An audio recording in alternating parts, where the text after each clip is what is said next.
Hello my YouTube family. हमारे channel SB भक्ति रस में आपका स्वागत है। हम आपके लिए लेके आए हैं तुलसी विवाह की पौराणिक कथा और महात्म्य। कथा आपको अच्छी लगे तो प्लीज चैनल को लाइक शेयर सब्सक्राइब करिएगा। कार्तिक मास में तुलसी जी को स्नान कराना और तुलसी जी की क्यारी के पास दीपक जलाना बहुत ही जो है अत्यधिक फल देने वाला है। विष्णु भगवान की प्रिया माँ तुलसी हैं और कार्तिक महीने में विष्णु भगवान जब योग निद्रा से उठते हैं तो सबसे पहले माँ तुलसी का दर्शन करते हैं। तो इसलिए अगर हम भक्ति भाव से माँ तुलसी जी की पूजा अर्चना करते हैं तो विष्णु भगवान हम पर प्रसन्न होते हैं। और माँ लक्ष्मी, तुलसी माता माँ लक्ष्मी जी का रूप है और अगर माँ लक्ष्मी प्रसन्न होती हैं तो हमारे घर में सुख सौभाग्य की प्राप्ति होती है।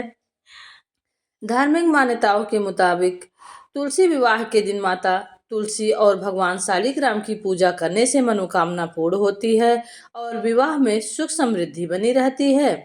तुलसी माँ लक्ष्मी जी का अवतार है और शालिग्राम भगवान विष्णु का स्वरूप है। तुलसी विवाह के दिन तुलसी जी के पौधे और शालिग्राम का विवाह कराने से शादीशुदा जिंदगी में खुशहाली बनी रहती है।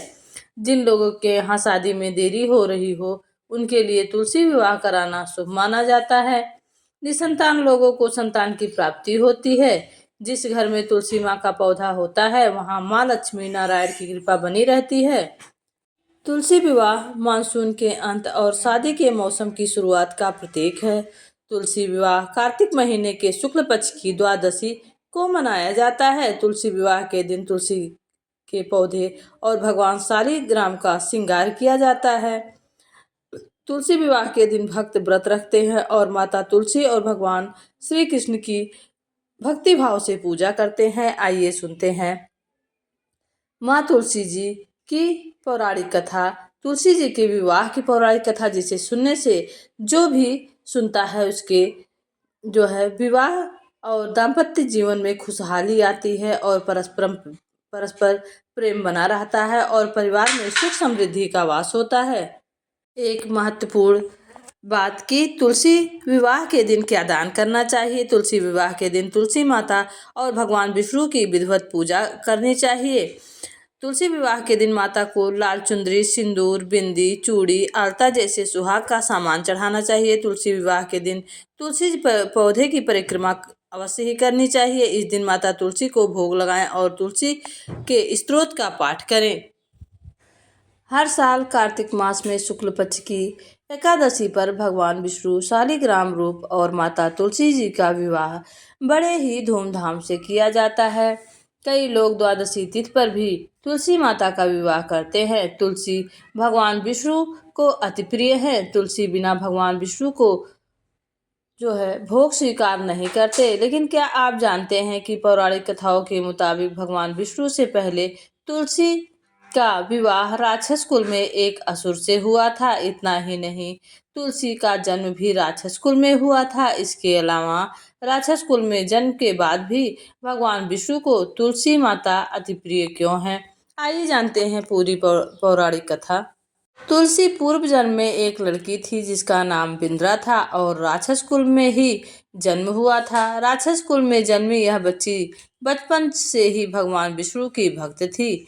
जब वह बड़ी हुई तो उनका विवाह राक्षस कुल में ही दानव राज जलंधर से संपन्न हुआ था।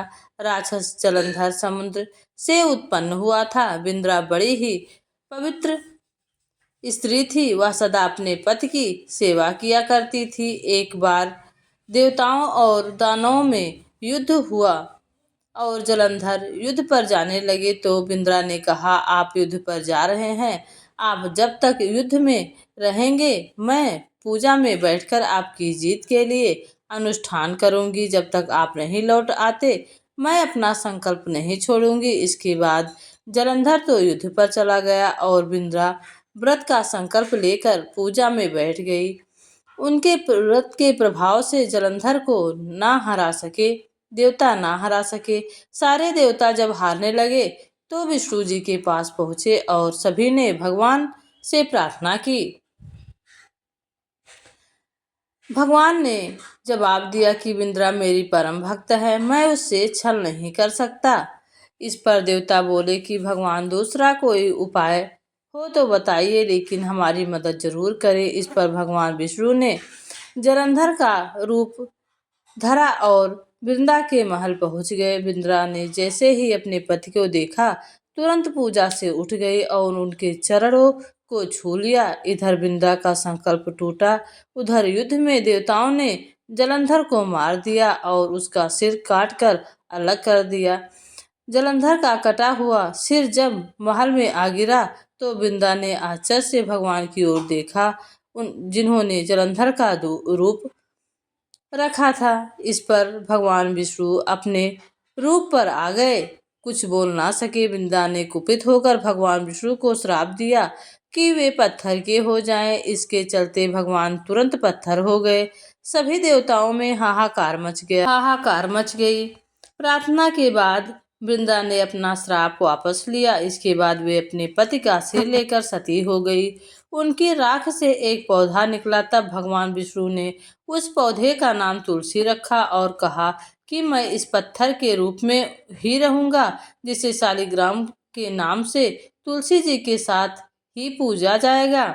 इतना ही नहीं, उन्होंने कहा कि किसी भी शुभ कार्य में बिना तुलसी के भोग के पहले कुछ भी स्वीकार नहीं करूंगा। तभी से ही तुलसी जी की पूजा होने लगी है। कार्तिक मास में तुलसी जी का विवाह शालिग्राम जी के साथ किया जाता है। साथ ही देवउठनी एकादशी के दिन इसे तुलसी विवाह के रूप में मनाया जाता है। मास में देवउठनी एकादशी के दिन, द्वादशी के दिन जो भी भक्ति भाव से और माता रानी का, तुलसी माता का श्रृंगार करके तुलसी माता और शालिग्राम का विधि पूर्वक विवाह करता है, उस घर में कभी भी कोई दुख और क्लेश नहीं होता और जो दाम्पत्य जीवन होते हैं उसमें परस्पर प्रेम बना रहता है और माँ विष्णु की कृपा हमेशा उस पर बनी रहती है।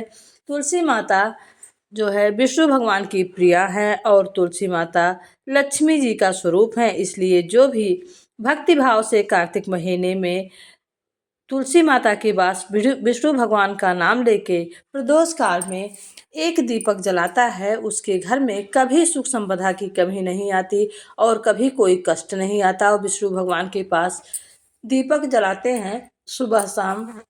कार्तिक मास में 5 जगहों से दीपक जलाने से उस घर में हमेशा सुख सौभाग्य, धन संपदा की कमी नहीं रहती। मैंने हर वीडियो में आपको यह बताया है। कार्तिक मास में अगर आप 5 जगह दीपक जलाते हैं तो अगर आप किसी तीर्थ पर नहीं गए हैं तो सभी तीर्थों का फल आपको पूर्ण रूप से प्राप्त होता है। तो जय तुलसी माता। चैनल को ज़्यादा से ज़्यादा